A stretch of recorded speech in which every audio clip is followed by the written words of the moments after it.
85% des douleurs dans le dos sont la conséquence d'une hernie discale.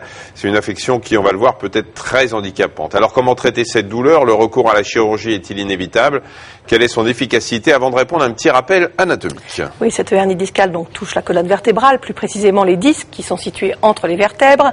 La colonne vertébrale est faite d'une succession de vertèbres. Il y en a 24 qui sont mobiles, 7 cervicales, 12 dorsales et 5 lombaires, et tout en bas 5 sacrées qui sont soudées.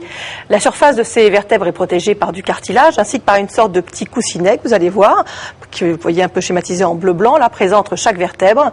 C'est le disque vertébrale qui va amortir les chocs et protéger la colonne des traumatismes. La colonne peut ainsi effectuer différents mouvements. Alors l'empilement des vertèbres forme aussi, vous le voyez là, un canal qui renferme à l'intérieur la moelle épinière. Et puis il y a des trous de chaque côté qui permettent aux nerfs d'émerger et d'innerver les différentes parties du corps. On va voir ce qui se passe en cas de hernie. Vous allez voir sur cette animation, en jaune c'est la moelle et en blanc c'est le disque intervertébral. Le disque habituellement constitué d'un centre mou entouré d'une paroi plus rigide.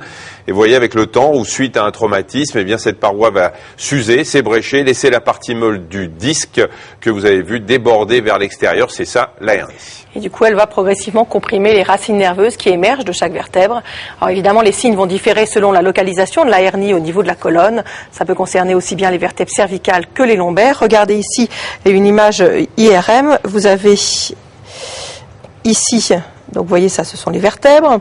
Ici, vous avez la moelle épinière.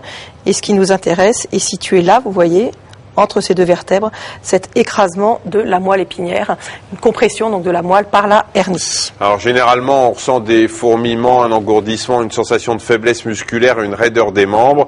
L'exemple le plus connu, bien sûr, c'est la compression du nerf sciatique. Vous allez le voir, par une hernie de ce genre. Et la douleur, vous le voyez, se propage sur le trajet, le long des jambes, c'est derrière, et arrive jusqu'au pied.